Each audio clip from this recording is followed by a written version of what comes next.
ورحمة الله تعالى وبركاته. أعوذ بالله من الشيطان الرجيم. بسم الله الرحمن الرحيم. الحمد لله رب العالمين، والصلاة والسلام على أشرف الأنبياء والمرسلين سيدنا محمد وعلى آله وصحبه أجمعين.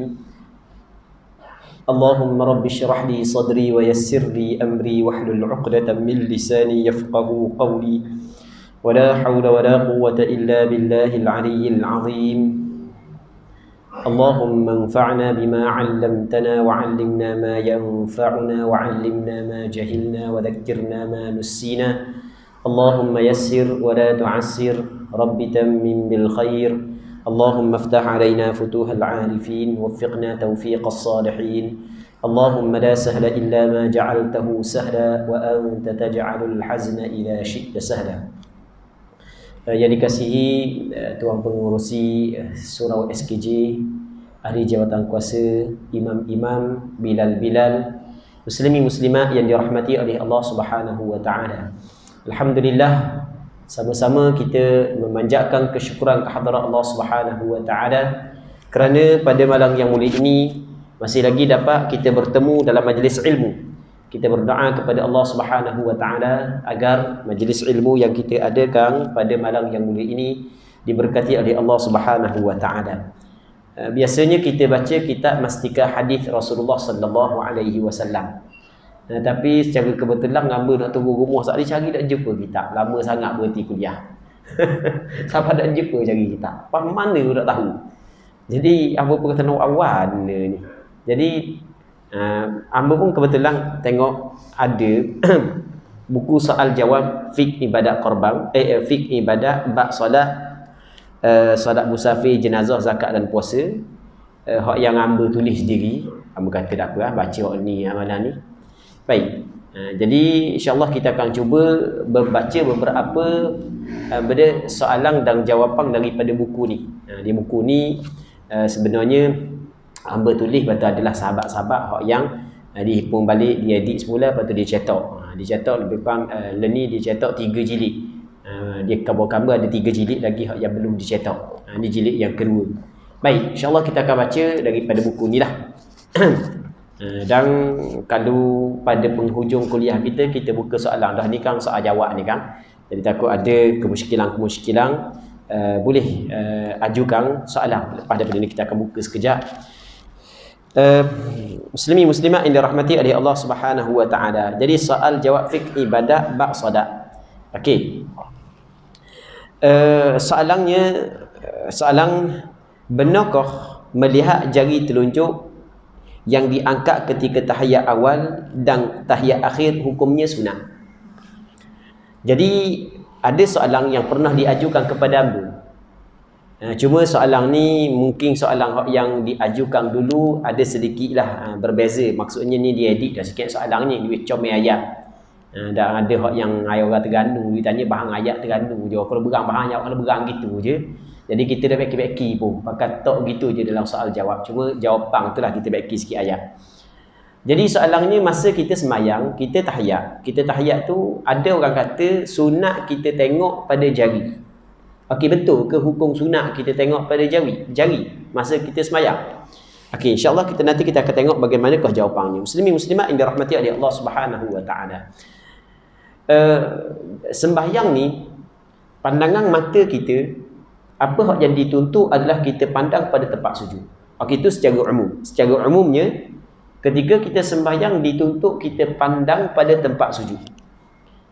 Kerana benda dituntut, apa maksud dituntut? Sunat kita pandang kepada tempat sujud kerana memandang pada tempat sujud ia dapat membantu kita khusyuk dalam sembahyang.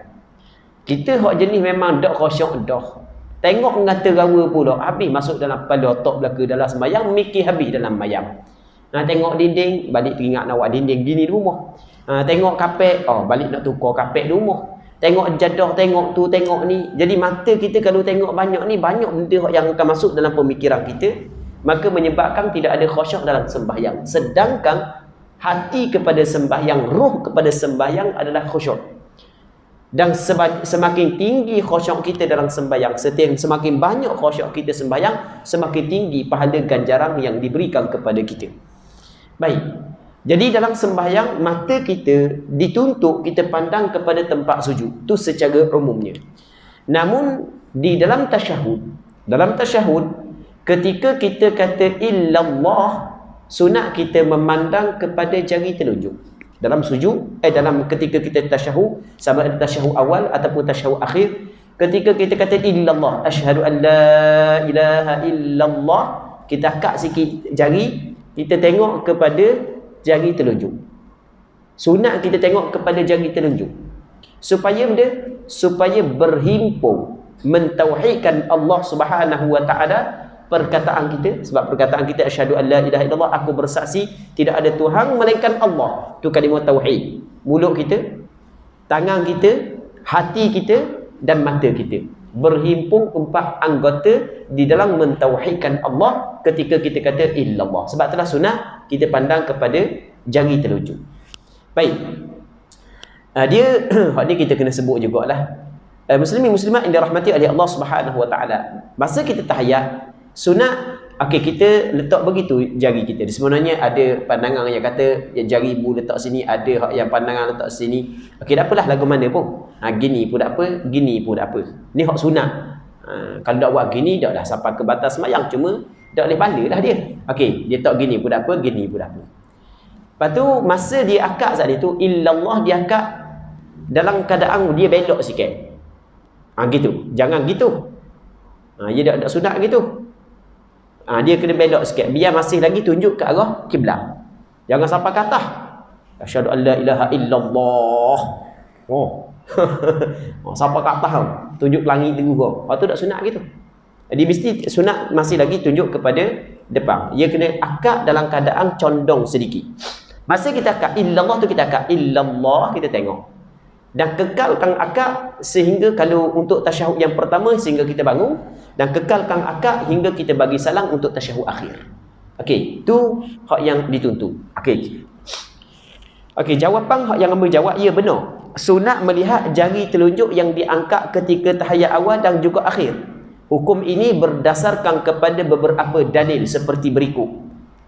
Yang pertama, Abdullah bin Zubair, seorang sahabat Rasulullah, meriwayatkan anna Nabiy sallallahu alaihi wasallam kana idza tashahhada wada'a yadahu al-yusra 'ala fakhidhihi al-yusra wa wada'a yadahu al-yumna 'ala fakhidhihi al-yumna wa ashara bi usba'ihi as-sabbabah la yujawizu basaruhu isyaratah. Maksudnya, apabila Nabi sallallahu alaihi wasallam membaca tasyahud, baginda meletakkan tangan kirinya atas paha kiri dan tangan kanannya atas paha kanan, serta baginda memberi isyarat dengan jari telunjuk.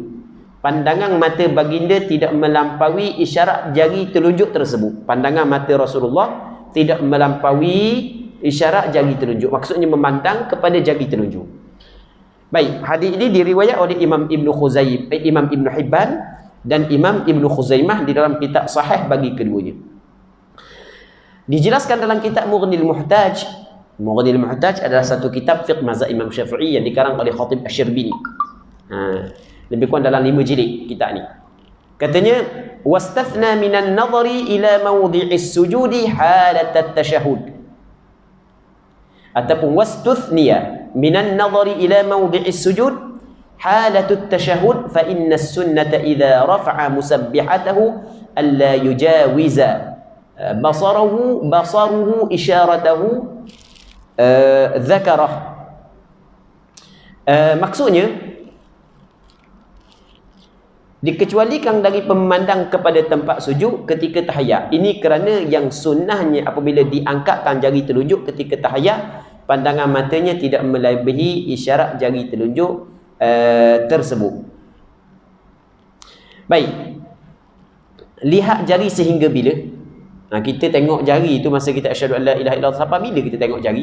Yang sunat, sebaik-baiknya ialah pandangan mata terhadap jari telunjuk tersebut dikekalkan selagi ia diangkat. Selama mana kita angkat jari itu, pandangan mata kita tengok di situ. Perkara ini dinyatakan dalam kitab Nihayatul Muhtaj Katanya yusannu fit tasyahudi kama fil majmu' alla yujawiza basaruhu isyaratahu li hadithin sahihin fi wa yadhharu anna mahalla dhalika ma damat murtafi'ah. Maksudnya disunatkan ketika tahiyat itu seperti mana yang disebutkan dalam kitab Al-Majmu' Imam Nawawi, iaitu pandangannya tidak melepasi isyaratnya. Maksudnya jari telunjuk yang diangkat. Ini kerana ada hadis berkenaan hal tersebut. Secara zahirnya ialah terus memandang jari telunjuk itu selagi ia dalam keadaan terangkat. Selama mana jari masih lagi terangkat, selama itulah kita pandang kepada jari telunjuk. Kesimpulan, sunat melihat jari telunjuk yang diangkat ketika tahiyat awal dan juga akhir. Adapun berkenaan tempoh melihatnya, sebaik-baiknya ialah terus memandangnya selagi ia dalam keadaan terangkat. Wallahu a'lam. Baik, okey, jelas kepada kita bagaimanakah dituntut kepada kita memandang kepada jari telunjuk ketika kita ucap illallah. Okey, hal tu jelas.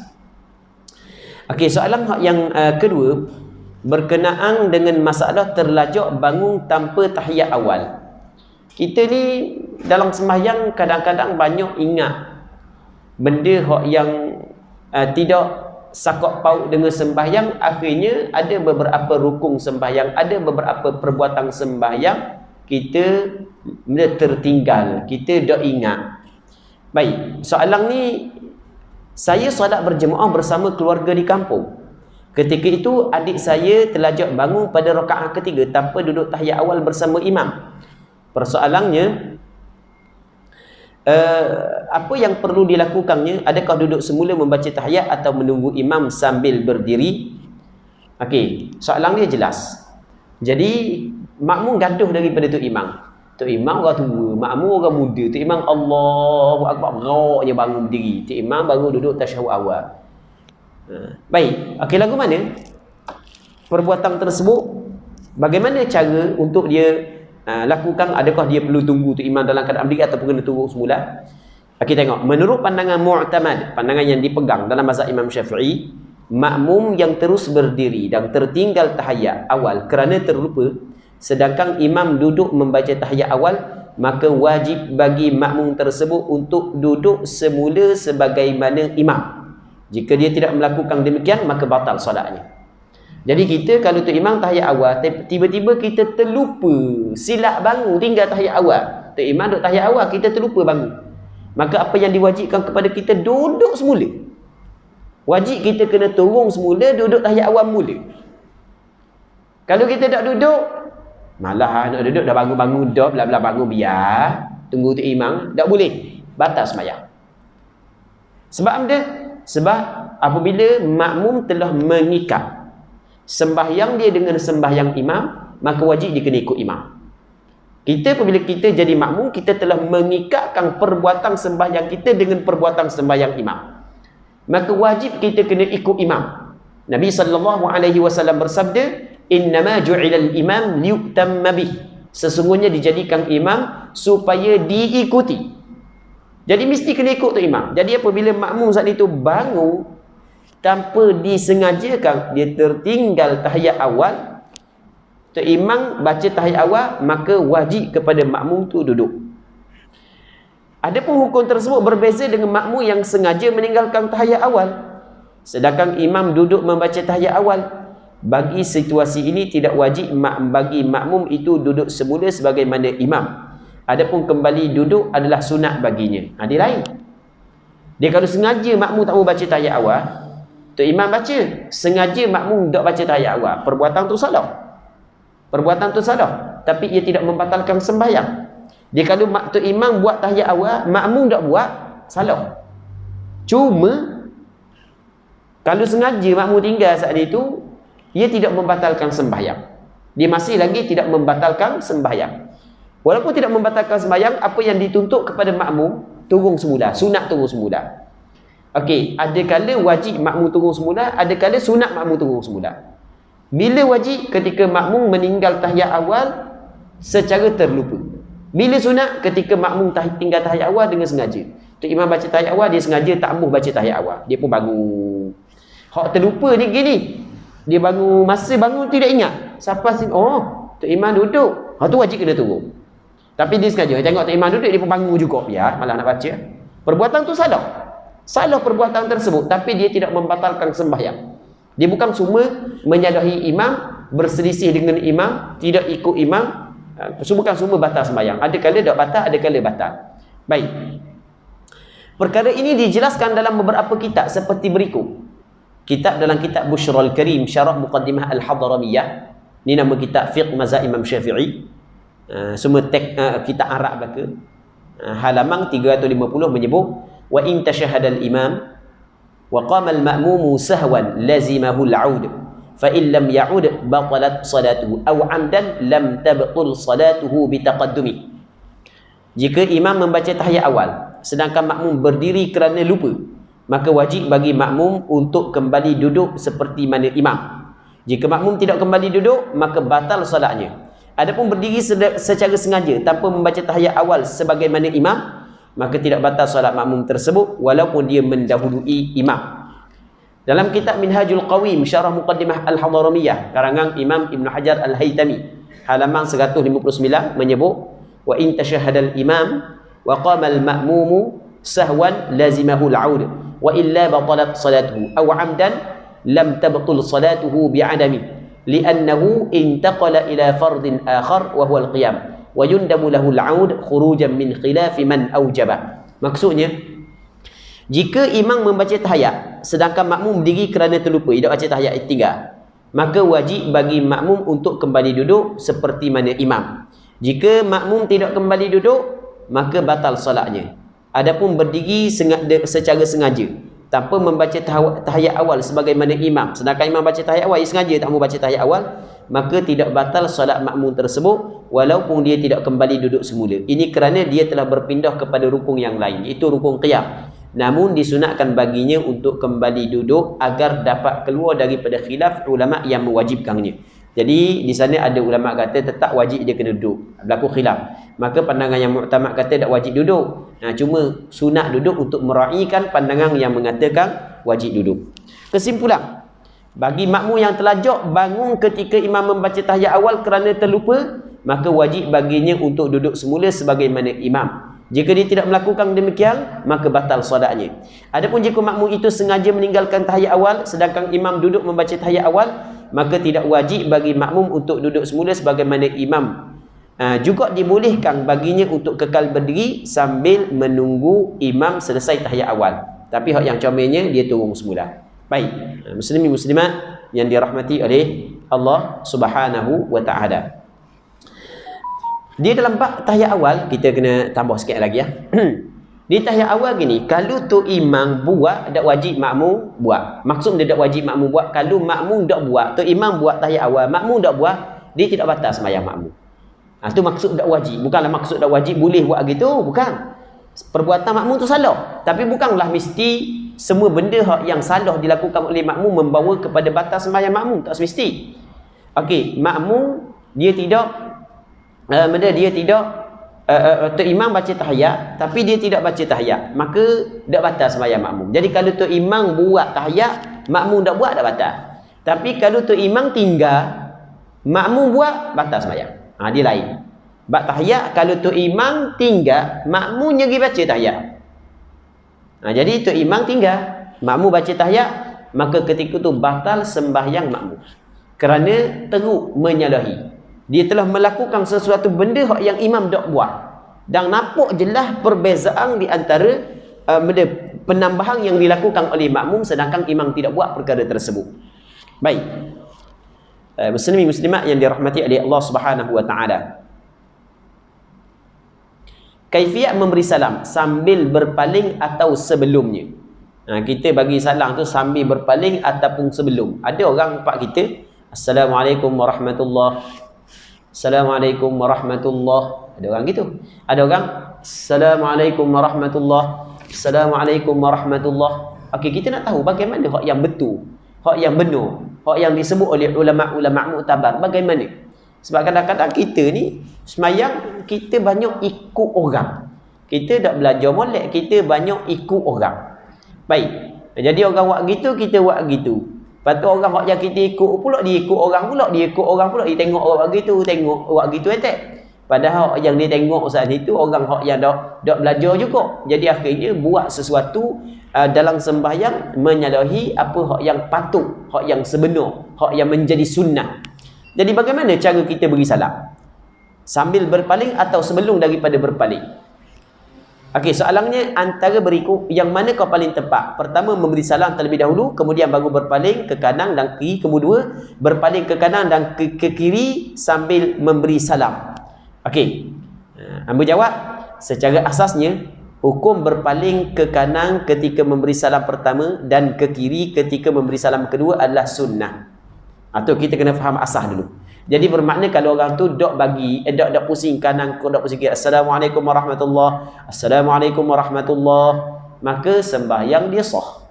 Cuma dia tidak dapat pahala sunat sebab pusing ke kanan, pusing ke kiri, hukum dia sunat. Hak yang wajib adalah beri salam yang pertama. Pusing ke kanan, pusing ke kiri, hukum dia sunat. Cuma bukanlah nak suruh tinggal perkara sunat tau. Bukan suruh tinggal perkara sunat. Jangan, tak kena.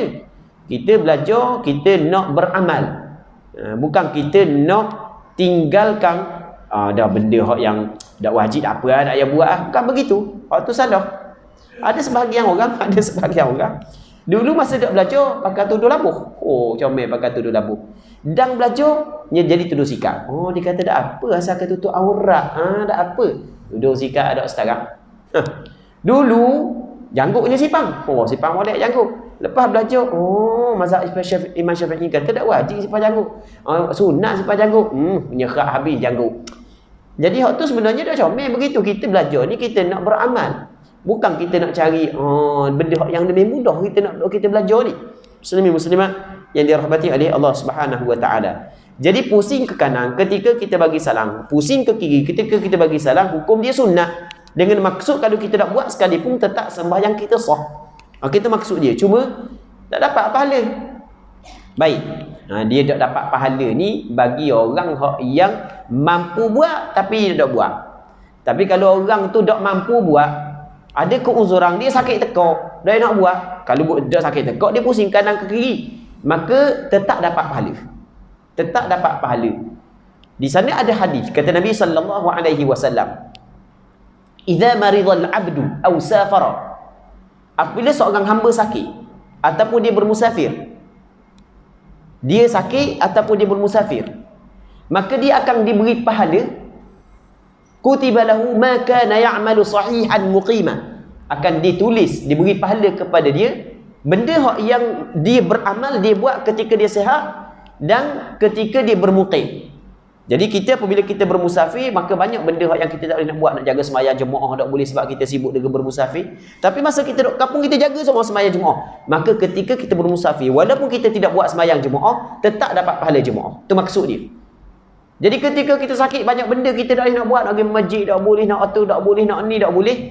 Tapi masa kita sihat, kita buat belakang benda tu. Maka benda yang kita buat masa sihat tetap diberi kepada kita ketika kita sakit, walaupun kita tidak buat. Sama juga dengan masalah. Dia biasa tekak sihat, dia pusing kanan, pusing kiri. Tapi ni sakit tekak, dah pusing one ni. Pusing jadi macam robot tu. Pusing seluruh tubuh. Pusing kat tu, pusing kat ni. Baik. Maka walaupun dia pusing, tetap dapat pahala sunat. Tetap dapat pahala sunat. Muslimin muslimat yang dirahmati oleh Allah Subhanahu wa taala. Hal ini sebagaimana hadis-hadis berikut. Amir bin Sa'ad meriwayatkan daripada bapanya. Kuntu ara Rasulullah sallallahu alaihi wasallam yusallimu an yaminihi wa an yasarihi hatta ara bayad khaddih. Maksudnya, aku melihat Rasulullah memberi salam di akhir salat dengan menoleh ke kanan dan ke kiri sehingga aku melihat putihnya pipi baginda Rasulullah sallallahu alaihi wasallam. Hadis riwayat Imam Muslim. Jadi sahabat menceritakan, Sa'ad menceritakan bahawasanya dia tengok Rasulullah bagi salam ke kanan, bagi salam ke kiri. Rasa pusing ni nampak putih pipi Rasulullah sallallahu alaihi wasallam. Begitu juga hadis yang kedua, Abdullah bin Mas'ud meriwayatkan, anna Rasulullah sallallahu alaihi wasallam kana yusallimu an yaminihi assalamu alaikum warahmatullah hatta yura bayadu khaddihi al-ayman wa an yasarihi assalamu alaikum warahmatullah hatta yura bayadu khaddihi al-aysar. Maksudnya Rasulullah memberi salam pada sebelah kanannya sambil mengucap assalamu alaikum warahmatullah sehingga kelihatan putih pipi kanannya Kemudian bagi benda berpaling ke sebelah kirinya sambil mengucap Assalamualaikum warahmatullahi, sehingga kelihatan putih pipi kirinya. Hadis riwayat Imam An-Nasai. Baik. Ucap atau berpaling yang mana dahulu? Menurut pandangan mazhab Imam Syafi'i, tindakan pertama sebelum melafazkan salam adalah menghadapkan muka ke arah kiblat. Kemudian memalingkan muka sehingga sempurna ucapan salam dengan sempurnanya berpaling itu. Dalam erti kata lain, berpaling ke kanan dan ke kiri sambil melafazkan salam dengan serentak. Jadi, masa kita saat itu muka kita masih hadap kiblat. Assalamualaikum warahmatullahi. Jadi, Abi pusing, Abi sebut warahmatullah. Okey, begitu. Mengikut mazhab Imam Syafi'i. Jadi, Assalamualaikum warahmatullah. Assalamualaikum warahmatullah. Jadi yang kedua, pergi ke belakang dulu. Bukan faham kau ni Ni, ada orang, Assalamualaikum warahmatullah. Assalam. Faham sini dah Assalamualaikum warahmatullah. Tu dah kena. Dah kena ni bukanlah sampai ke batas semayang. Maksudnya tidak bertepatan dengan hak yang betul-betul disebut oleh ulama fiqh. Jadi kita mula salam ketika kita ada kiblat. Assalamualaikum warahmatullahi. Assalamualaikum warahmatullahi. Okey, tu cara dia. Hal ini sebagaimana yang dijelaskan dalam beberapa kitab. Seperti berikut. Yang pertama, kitab Mughni Al-Muhtaj, juzuk yang pertama, halaman 386. Kata dia, fayabtadi'u salam mustaqbilal qiblati thumma yaltafit wa yutimmu salamuhu bitamamil iltifatih. Maksudnya, mulakan salam ketika muka menghadap ke arah kiblat, kemudian berpaling dan sempurnanya salam dengan sempurnanya berpaling itu. Assalamualaikum warahmatullahi. Gitu. Begitu juga dalam kitab As-Sirajul Wahhaj, juzuk yang pertama, halaman 50. Fayabtadi'us salam mustaqbilal qiblah wa yutimmuhu biltifatihil madhkur. Maksudnya, mulakan salam ketika muka menghadap ke arah kiblat dan menyempurnakan salam secara serentak ketika berpaling. Kesimpulan, berpaling ke kanan dan kiri sambil mengucapkan salam secara serentak. Ini adalah pilihan yang lebih utama menurut pandangan mazhab Imam Syafi'i. Wallahu a'lam. Jadi kalau orang Assalamualaikum warahmatullahi, Assalamualaikum warahmatullahi, adaklah siapa ke dosa. Ini dapat dah berpaling tu, dapat ada sunat berpaling, cuma cara tu belum lagi tepat. Belum lagi tepat. Baik. Dia selagi hak yang kita tengok banyak dalam masyarakat kita hak buat, ramai sungguh orang buat, tak tahu je ambil belajar mana. Dia Assalamualaikum warahmatullahi. Dia Assalam, dia buat gini, Assalamualaikum warahmatullahi, Assalamualaikum warahmatullahi. Ambil lajak sikit. Macam ke ambil lajak, mungkin dia satu dak gagah mana, ambil lajak sikit ya. Jadi hal itu sebenarnya tak kena, tak ada tuntutan gitu. Dak jawab gitu, dak jawab. Pakai Assalamualaikum warahmatullahi, Assalamualaikum, bukan gini.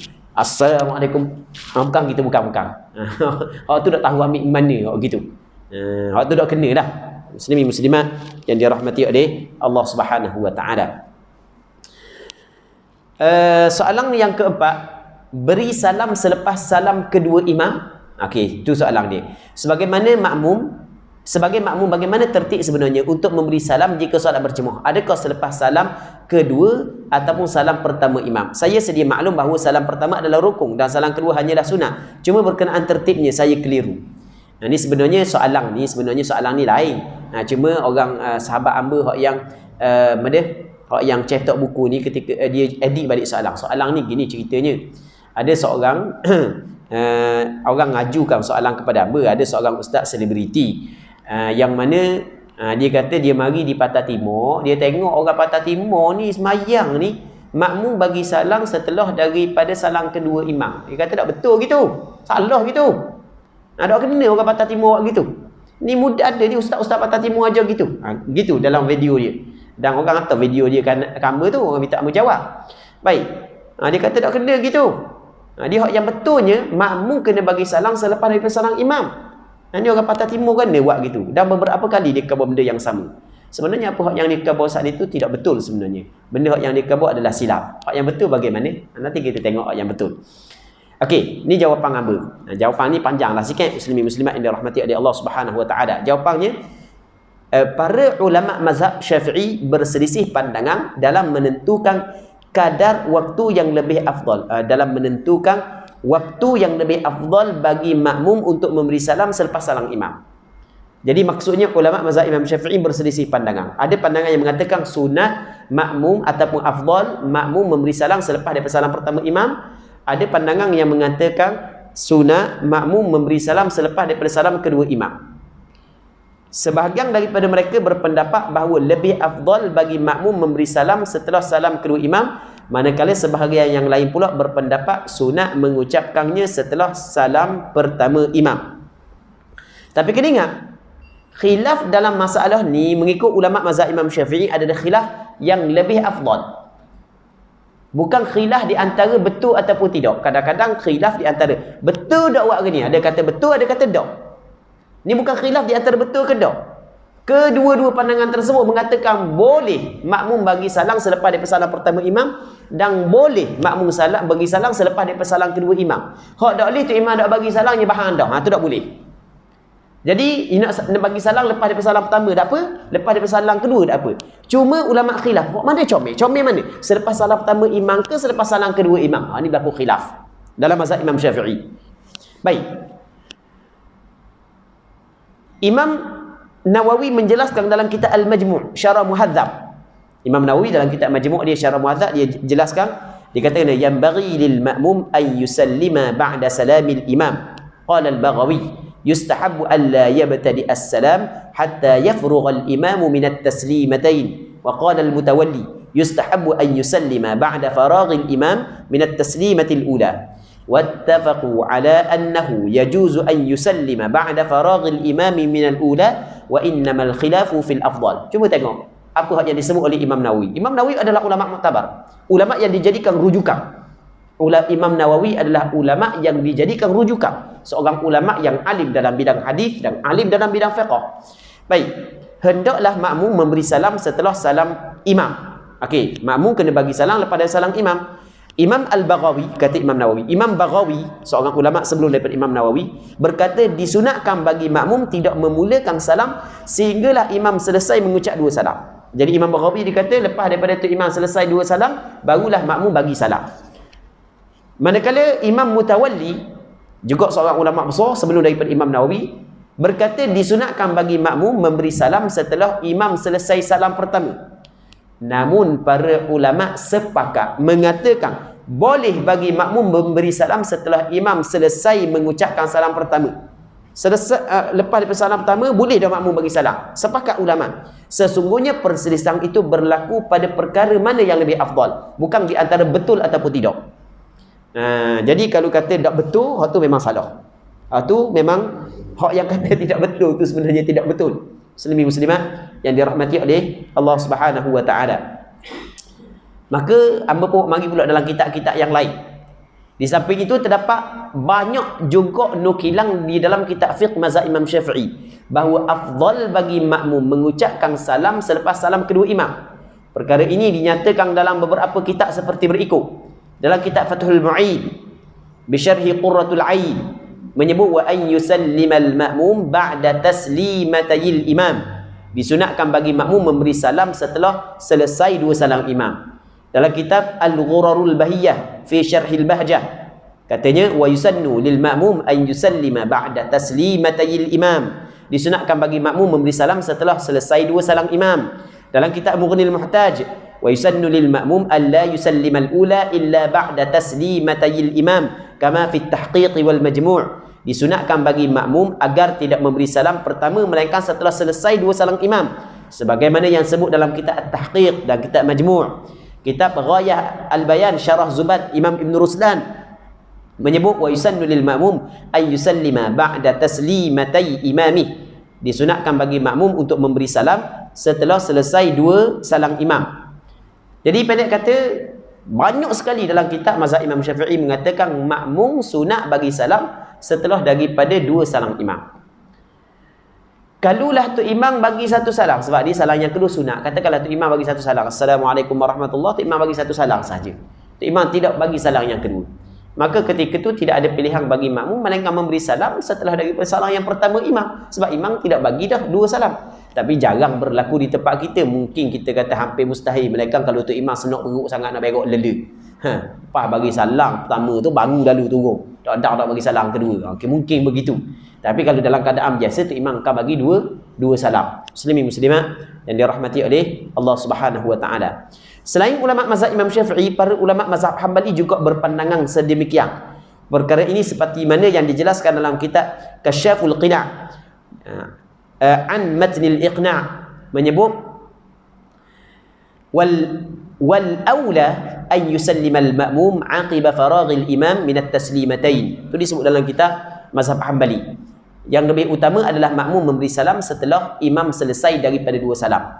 Sebenarnya perselisihan pandangan ulama fiqh dalam permasalahan ini adalah pada menetapkan yang lebih afdal. Bukan berlaku perselisihan antara boleh atau tidak. Ini kerana ulama fiqh bersepakat mengatakan boleh bagi makmum memberi salam sama ada setelah salam pertama imam atau setelah salam kedua imam. Kesimpulan, perkara asas yang dituntut ke atas makmum adalah mengucap salam setelah salam imam, tidak kira salam yang pertama atau kedua. Adapun yang lebih utama bagi makmum ialah mengucapkan salam setelah imam selesai salam yang kedua, seperti yang dijelaskan sebelum ini. Namun jika imam hanya mengucapkan sekali salam sahaja, iaitu salam pertama, maka tiada lagi pilihan bagi makmum tersebut melainkan memberi salam setelah salam pertama imam. Muslimin muslimat yang dirahmati oleh Allah Subhanahu wa taala. Kita ada satu masalah lagi yang boleh kita baca. Bangun sambung rakaat setelah salam pertama atau kedua. Tadi kita bagi salam, ni makmum masbuk. Jadi dia ada rakaat lagi yang perlu dia kena tambah setelah daripada salam imam. Okey, bilakah disunat bagi makmum ataupun bilakah yang perlu makmum bangun setelah daripada salam imam? Adakah setelah salam yang pertama atau setelah salam yang kedua? Soalannya, saya keliru pada waktu bilakah makmum seharusnya bangun jika dia masbuk? Sama ada selepas selesai salam pertama atau salam kedua imam? Bolehkah jika dia sengaja melambatkan bangun setelah imam selesai memberikan salam? Imam bagi salam, dia dah bangun lagi. Duduk dulu baru, lepas tu baru bangun. Boleh ke tak? Sedangkan dia ada rakaat yang perlu ditambah? Okey, jawapan.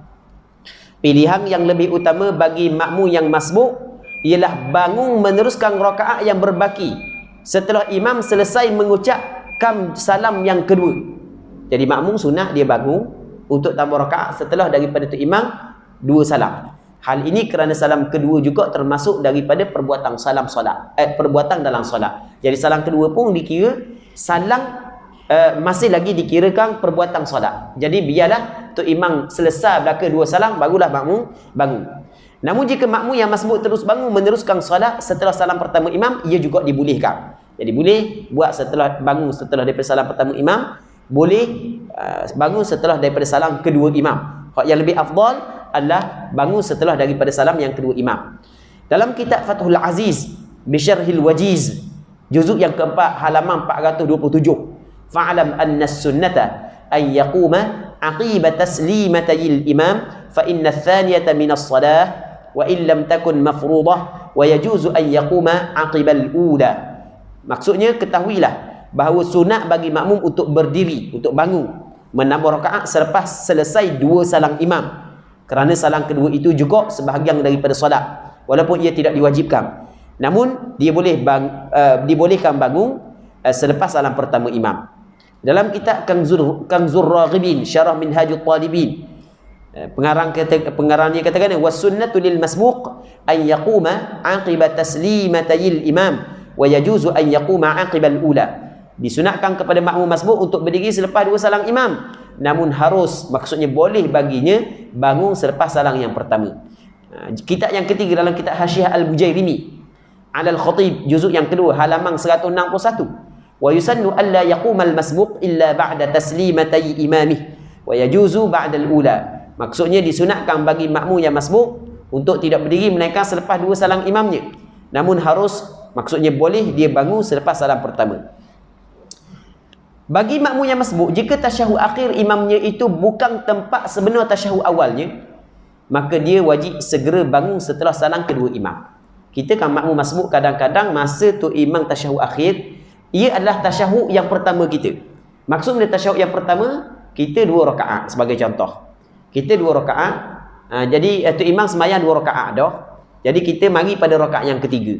Jadi tu imam rakaat yang ketiga, kita rakaat yang pertama. Tu imam rakaat yang keempat, kita rakaat yang kedua. Jadi tu imam duduk tasyahud akhir, kita pun duduk tasyahud akhir kerana mengikut imam. Tapi dalam masa yang sama, tempat kita duduk saat itu sebenarnya adalah tasyahud awal kita. Okey, itu yang pertama. Yang keduanya, kadang-kadang tempat yang kita duduk bersama dengan tu imam dalam tasyahud akhir bukan tempat tasyahud awal kita. Contoh, kita mari ketika tu imam duduk rakaat keempat dah. Kita rakaat pertama. Jadi tu imam duduk tahiyat akhir, kita duduk tahiyat akhir kerana ikut imam, tapi bukan tempat tasyahud awal kita. Maka dua permasalahan tu berbeza. Kalau permasalahan pertama tu imam bagi salam, dia boleh masih lagi duduk dalam tasyahud. Maksudnya dia bangun lalu tak apa. Sebab tu adalah tasyahud awal dia, tak ada masalah. Dok rosak sembahyang dia, walaupun hak jauh comel dia bangun lalu. Tapi kalau dia tetap duduk juga, dok batal sembahyang dia. Berbeza dengan kalau tempat tu bukan tempat tasyahud dia, dia tidak boleh duduk lama. Kalau duduk lama menyebabkan batal sembahyang dia. Kerana dia telah menambahkan rukuk. Sebab dia duduk saat dia kena ikut imam. Apabila imam bagi salam, putus dah hubungan dia. Maka dia kena tinggal duduk tersebut dan kena sambung sembahyang dia. Baik. Bagi makmum yang masbuk, jika tasyahud akhir imamnya itu bukan tempat sebenar tasyahud awalnya, maka dia wajib segera bangun setelah salam kedua imam. Jika dia tidak bangun dengan sengaja selepas imam memberi salam yang kedua, padahal dia tahu hukumnya adalah haram, maka solatnya dikira batal. Hukum ini berbeza jika tasyahud akhir si imam adalah tempat sebenar tasyahud awalnya. Dalam situasi ini tidak mengapa jika dia tidak segera bangun selepas salam kedua imam, namun hukumnya adalah makruh. Perkara ini dijelaskan dalam beberapa kitab seperti berikut. Imam Nawawi rahimahullah menjelaskan dalam kitab Rawdatul Talibin wa Umdatul Muftin, juzuk yang pertama halaman 378. Thumma idza lam yakun mawdi'a julusihi lam yajuzil mukthu ba'da salamil imam fa in makath batalat salatuh wa in kana mawdi'a julusihi lam yadurra al mukth. Maksudnya, kemudian jika tasyahud akhir imam itu bukanlah tempat duduk bagi makmum masbuk, bukan tasyahud awal bagi makmum masbuk, maka dia tidak harus diam. Maksudnya tidak boleh dia berdiam berhenti, maksudnya kekal selepas salam imam. Jika dia diam juga masih lagi duduk di situ, maka batal solatnya. Namun jika tasyahud akhir imam itu ialah tempat duduk tasyahud awal bagi makmum masbuk, maka tidak memberi mudarat. Maksudnya tidak mengapa jika dia diam berhenti selepas salam imam. Tapi hukum dia adalah makruh. Okey, kesimpulan. Pilihan yang lebih utama bagi makmum yang masbuk ialah bangun meneruskan rakaat yang berbaki setelah imam selesai mengucapkan salam kedua. Hal ini kerana salam kedua juga termasuk daripada perbuatan dalam solat. Namun jika dia terus bangun meneruskan solat setelah salam pertama imam, ia juga dibolehkan. Adapun jika tasyahud akhir imamnya itu bukan tempat sebenar tasyahud awalnya, maka dia wajib segera bangun setelah salam kedua imam. Jika dia tidak bangun dengan sengaja selepas imam memberi salam yang kedua, padahal dia tahu hukumnya adalah haram, maka solatnya dikira batal. Hukum ini berbeza jika tasyahud akhir si imam adalah tempat sebenar tasyahud awalnya. Dalam situasi ini, tidak mengapa jika dia tidak segera bangun selepas salam kedua imam, namun hukumnya adalah makruh. Wallahu a'lam. Muslimin muslimat yang dirahmati oleh Allah Subhanahu wa taala. Jadi pada malam ni kita baca lebih kurang dalam 5 soal jawab dan banyak hukum hakam yang kita faham daripada soal jawab ini, dan mungkin ada sebahagian daripada kita tahu dah hukum ni sebelum daripada ni sebab belajar lama dah, dan hamba yakin ramai lagi di kalangan kita yang tidak tahu hukum ni, dan kita mengharapkan ada manfaatnya, ada keberkatannya daripada perbincangan kita. Okey, sebagaimana yang hamba sebut tadi, sebelum daripada kita berhenti dalam masa 5 minit, kita ambil masa 5 minit lebih kurang untuk kita jawab, dengar ada tak permasalahan, kemusykilan yang ada pada ahli jemaah kita ni, berkenaan dengan apa yang kita bincang lah. Nak tanya, ada tak nak tanya benda kan? Kau kat sini tak orang tanya? Tak ada tak ada. Orang puan pun tak ada kau? Tu ada benarnya.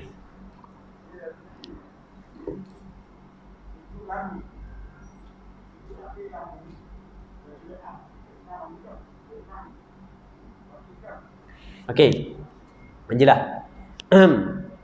Dia sujud lama, sujud akhir. Sujud akhir lama, Tok Imam bangun.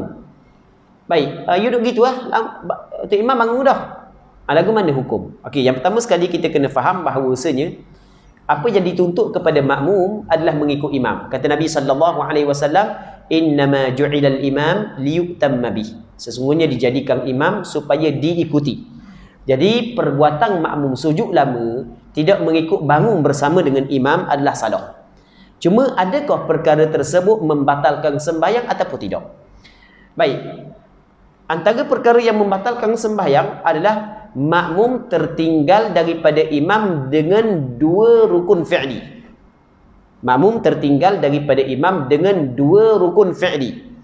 Maksudnya dua rukun fi'li, dua rukun perbuatan. Kalau rukun qauli tidak dikira, tidak dihitung. Kalau makmum tertinggal daripada imam dua rukun fi'li, maka batal sembahyang. Okey, sebagai contoh. Makmum saat itu sujud yang pertama, sebagai contoh. Sujud yang pertama ia sujud lama. Tok Imam bangun duduk antara dua sujud, tidak bangun lagi. Okey, Tok Imam duduk sujud yang kedua, tidak bangun lagi. Tok Imam bangun daripada sujud yang kedua pergi kepada qiyam. Tok Imam bangun daripada sujud yang kedua pergi kepada qiyam, bermakna makmum saat itu tertinggal daripada imam dengan dua rukun. Yang pertama tinggal rukun duduk antara dua sujud dengan sujud yang kedua. Maka apabila Tok Imam bangun sampai kepada hak lebih dekat kepada qiyam, maka batal sembahyang makmum tersebut kerana dia tertinggal daripada imam dengan dengan dua rukun fi'li. Baik. Tapi kalau tak ada keuzuran lah, kalau ada keuzuran tak ada masalah. Maksud tak ada masalah, tak batal sembahyang. Makmum tidur dalam sujud yang pertama tidur. Tapi batal sembahyang pula, dah tidur batal sembahyang kalau tidur sebab batal wudu. Okey, kita tak payah kata tidur dah. Kita kata makmum dok bunyi Tok Imam. Mana Tok Imam senyaknya ni? Rupanya mic mampu kan. Mic jatuh. Ni, mic jatuh bawah kan. Makmum dah tunggu kok Tok Imam Allahu Akbar senyap je. Tiba-tiba bunyi Allahu Akbar, makmum bangun lah. Tok Imam rokok pula dah. Sebagai contoh. Okey, tu tak ada masalah sebab ada keuzuran. Kita cerita ni tak ada keuzuran. Okey, tu yang pertama. Yang keduanya, biasanya orang makmum sujud lama ni pada sujud yang kedua dalam rakaat yang akhir. Sujud yang kedua dalam rakaat yang akhir. Sembahyang sunat hajat. Lamanya doa dia orang makmum. Tambah tumbah. Nya doa Tok Imam Allahu Akbar duduk tasyahud akhir. Lepas daripada Tok Imam duduk tasyahud akhir, Tok Imam bagi salam, dia duduk sujud lagi. Okey, adakah perbuatan tersebut membatalkan sembahyang? Okey, jawapan dia adalah perbuatan tersebut salah tapi tidak membatalkan sembahyang. Salah tidak membatalkan sembahyang. Kalau ada orang kata batal sembahyang, tak betul. Salah tidak membatalkan sembahyang. Baik. Sebab dia tidak lebih daripada dua rukun fi'li. Rukun fi'li di situ hanya duduk tasyahud akhir. Dia tak ada rukun fi'li lepas daripada sujud yang kedua. Hak yang ada tahiyat. Lepas tu selawat kepada Rasulullah, salam. Hak ni adalah rukun qauli baka.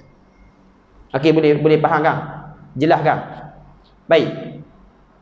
Jadi kalau ada orang kata batal sembahyang, hak tu tak betul. Mengikut kaedah mazhab Imam Syafi'i tak batal sembahyang. Dan hamba buat dua penulisan dalam masalah ni. Hamba buat dua penulisan dalam masalah ni. Ada penulisan hak yang hamba buat dalam masalah ni. Muslimin muslimat yang dirahmati oleh Allah Subhanahu wa taala.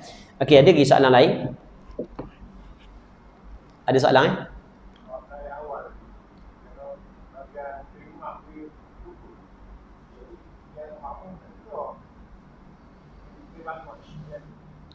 Okey.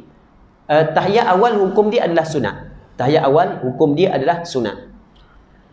Jadi kalau tinggal tahiyat awal, maka ia tidak merosakkan sembahyang. Tu imam apabila dia tertinggal tahiyat awal, dia tertinggal, tak sengaja tinggal, terlupa. Tak kira lah sengaja ke tak sengaja. Apabila dia berdiri kepada qiyam, dia tidak boleh turun balik kepada tahiyat awal. Sebab dia? Sebab tahiyat awal adalah sunat, qiyam adalah rukun. Apabila dia telah masuk kepada rukun, tinggal perkara sunat, dia tidak boleh kembali kepada tahiyat awal. Jadi ketika tu imam bangun, maka apa yang diwajibkan kepada makmum adalah bangun. Cuma makmum dia boleh tegur tu imam sebelum daripada tinggal sampai kepada qiyam. Boleh tegur. Jadi tu imam nampak bangun, subhanallah. Tapi kalau Tok Imam duk cacang dah, dah ditegur dah. Kalau tegur Tok Imam duduk. Mula. Kalau Tok Imam buat perkara tersebut sengaja, batal sembahyang Tok Imam. Baik. Apa yang dituntut kepada Tok Imam? Apa yang dituntut kepada Tok Imam? Apa yang dituntut kepada makmum? Ketika Tok Imam bangun adalah dia bangun. Kalau Tok Imam turun mula, wajib makmum kena bangun. Tidak boleh duduk.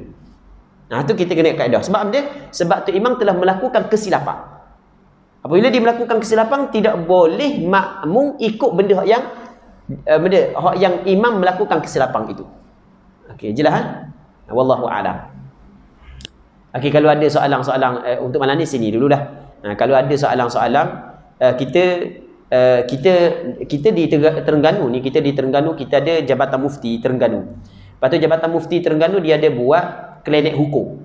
Dia klinik hukum. Jadi klinik hukum, sebab kita ramai lagi orang Terengganu tidak tahu bahawasanya wujudnya klinik hukum. Di Jabatan Mufti di Terengganu dia ada klinik hukum. Yang klinik hukum dulu dia sehari, ni 2 hari. Hari Selasa dan hari Rabu, start daripada pukul 9 pagi hingga pukul 1 tengah hari. Jadi kalau rasa ada benda permasalahan agama yang ada kemusykilan, boleh pergi direct di sana, masuk di Jabatan Mufti. Lepas tu pergi bilik dia ada, bilik klinik hukum ada di sana, ataupun telefon pun tak apa. Jadi kalau ada benda yang kemusykilan dalam bab agama. Baik, jadi ramai lagi orang-orang kita tak tahu. Dia kata, rupanya ada, tak tahu rupanya. Sebenarnya kita di Terengganu ada Jabatan Mufti. Cuma hari Rabu hamba duduk hari Rabu. Hamba duduk di klinik hukum Jabatan Mufti Terengganu pada hari Rabu. Hari Selasa ustaz lain. Hamba hari Rabu, dua hari je seminggu. Baik, jadi kalau ada lagi soalan-soalan, tak ada masalah, boleh je ajukan kepada Jabatan Mufti, maksudnya kepada klinik hukum di Jabatan Mufti Terengganu. Wallahu a'lam. Jadi untuk malam ni kita berhenti sini dulu. Allah Subhanahu wa taala a'la wa alam. Allahumma haqqiqna bi ittiba'i nabiyyika Muhammadin sallallahu alaihi wasallam zahiran wa batinah. Allahumma ij'alna mimman yastami'una al-qawla fayattabi'una ahsanah. Wa sallallahu ala sayyidina Muhammad wa ala alihi wa sahbihi ajma'in. Walhamdulillahi rabbil alamin.